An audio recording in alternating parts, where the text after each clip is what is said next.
হরে কৃষ্ণ ভক্তবৃন্দ, আজ 2 জুলাই মঙ্গলবার। বন্ধুরা, আজ সারা বিশ্বকে পবিত্র করতে যে একাদশীর আগমন ঘটেছে এই ধরাধামে, তার নাম হলো আষাঢ় কৃষ্ণপক্ষের যোগিনী একাদশী ব্রত। আজকের এই পবিত্র দিনে অনেক কৃষ্ণ ভক্তরাই হয়তো এই যোগিনী একাদশী ব্রতটি নিশ্চয় ভক্তি ও নিষ্ঠা সহকারে পালন করছেন।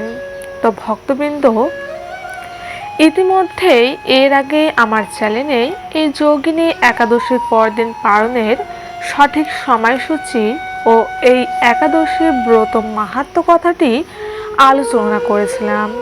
তো আজকের এই ভিডিওতে আমরা যোগিনী একাদশীর অর্থাৎ আজকের এই যোগিনী একাদশীর পবিত্র ব্রত কথাটি শ্রবণ করব। তাহলে চলুন ভক্তবৃন্দ, দেরি না করে শ্রবণ করে নেওয়া যাক আজকের এই পবিত্র যোগিনী একাদশীর ব্রত কথাটি। ব্রহ্ম বৈবর্ত পুরাণে আষাঢ় মাসের কৃষ্ণপক্ষের একাদশী ব্রত মাহাত্ম্য যুধিষ্ঠির শ্রীকৃষ্ণ সংবাদরূপে বর্ণিত আছে। যুধিষ্ঠির বললেন, হে বাসুদেব, আষাঢ় মাসের কৃষ্ণপক্ষিয়া একাদশী মাহাত্ম্য কৃপাপূর্বক আমাকে বলুন। শ্রীকৃষ্ণ বললেন, হে মহারাজ, সকল পাপ বিনাশিনী ও মুক্তিপ্রদ এই উত্তম ব্রতের কথা বলছি, আপনি শ্রবণ করুন। আষাঢ় মাসের কৃষ্ণপক্ষে একাদশী যোগিনী নামে খ্যাত। মহাপাপ নাশকারী এই তিথি ভাবসাগরে পতিত মানুষের উদ্ধার লাভের একমাত্র নৌকা স্বরূপ। ব্রত পালনকারীদের পক্ষে এটি সর্বশ্রেষ্ঠ ব্রত বলে প্রসিদ্ধ। এই প্রসঙ্গে আপনাকে একটি পবিত্র পৌরাণিক কাহিনী বলছি।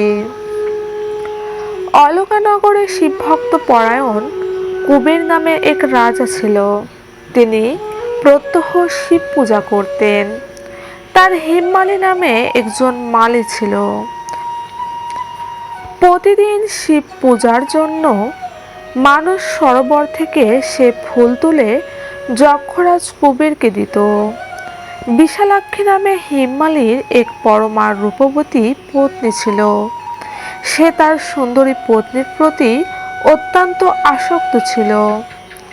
একদিন সে তার স্ত্রীর প্রতি কামাসক্ত হয়ে পড়ল। রাজভবনে যাওয়ার কথা ভুলে গেল। বেলা 2 প্রহর অতীত হলো। অর্চনের সময় চলে যাচ্ছে দেখে রাজা ক্রুদ্ধ হলেন। মালের বিলম্বের কারণ অনুসন্ধানে এক দ্রুত প্রেরণ করলেন। দ্রুত এসে রাজাকে বলল সে গৃহে স্ত্রীর সাথে আনন্দে মত্ত। দ্রুতের কথা শুনে কুবের অত্যন্ত রেগে তখনই মালিকে তার সামনে হাজির করতে আদেশ দিল। এদিকে মালি কুবেরের পূজার সময় অতিবাহিত হয়েছে বুঝতে পেরে অত্যন্ত ভয় পেল। তাই স্নান না করে সে রাজার কাছে উপস্থিত হলো। তাকে দেখা মাত্র রাজা ক্রোধবশে চোখ রাঙিয়ে বললেন, রে পাপিষ্ঠ দুরাচার, তুই দেব পূজার পুষ্পান্তে অবজ্ঞা করেছিস, তাই আমি তোকে অভিশাপ দিচ্ছি, তুই শ্বেত কুষ্ঠগ্রস্ত হয়ে যা এবং তোর প্রিয়তমা ভর্জার সাথে তোর চিরবিয়োগ সংগঠিত হোক। রে নিজ, তুই এখনই এই স্থান থেকে ভ্রষ্ট হয়ে অর্ধগতি লাভ কর।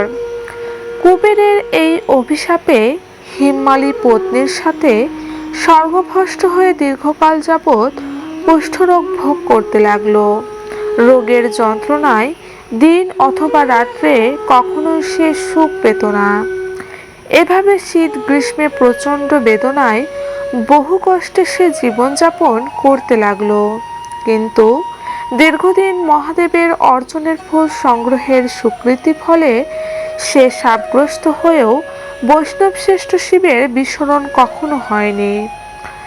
একদিন হেমমালী ভ্রমণ করতে করতে হিমালয়ে সীমাকাণ্ঠীয় ঋষির আশ্রমে উপস্থিত হলো।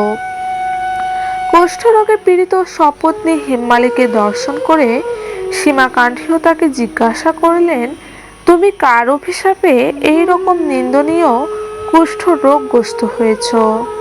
সে উত্তর দিল, হে মুনিবর, রাজা ধনকুবেরের আমি ভেত্তা ছিলাম। আমার নাম হিমমালী। আমি প্রত্যহ মানস সরোবর থেকে ফুল তুলে শিব পূজার জন্য রাজাকে দিতাম, কিন্তু দুর্ভাগ্যক্রমে একদিন স্ত্রীর মনোরঞ্জন হেতু কামাসক্ত হওয়ায় সেই ফুল দিতে বিলম্ব হই। রাজার অভিশাপে এইরকম দুর্দশাগ্রস্ত হয়েছি। পরোপাকড়ই সাধুগণের স্বাভাবিক ধর্ম। হে ঋষিশ্রেষ্ঠ, আমি অত্যন্ত অপরাধী।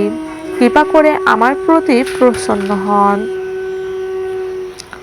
তখন দয়াদ্রচিত্র মার্কণ্ডেয় মুনি বললেন, হে মালি, তোমার মঙ্গলের জন্য শুভ ফল প্রদানকারী এক ব্রতের উপদেশ করছি। তুমি আষাঢ় মাসে কৃষ্ণপক্ষের যোগিনী নামক একাদশী ব্রত পালন করো। এই ব্রতের পূর্ণ প্রভাবে তুমি অবশ্যই কুষ্ঠব্যাধি থেকে মুক্ত হবে। শ্রীকৃষ্ণ বললেন, ঋষির উপদেশ শ্রবণ করে হিমমালী তাকে প্রণাম জানালো। পরে অত্যন্ত আনন্দে ঋষির আদেশ মতো নিষ্ঠার সঙ্গে যোগিনী একাদশী ব্রত পালন করল। এইভাবে হিমমালী সমস্ত রোগ থেকে মুক্ত হলো ও পত্নী সহ সুখে জীবনযাপন করতে লাগলো। হে মহারাজ যুধিষ্ঠির, আমি আপনার কাছে এই ব্রত উপবাসের মহিমা কীর্তন করলাম। এই ব্রত পালনে ৮৮,০০০ ব্রাহ্মণকে ভোজন করানোর ফল লাভ হয়।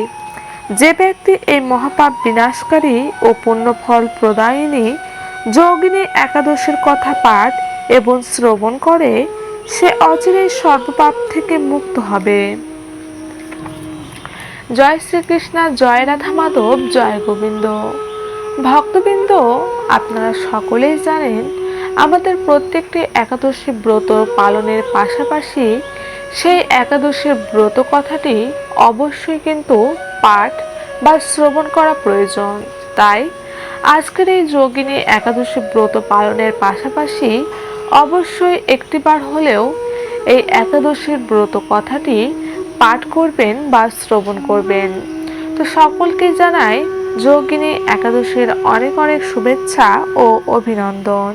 জয় শ্রীকৃষ্ণ, জয় রাধা মাধব, জয় গোবিন্দ।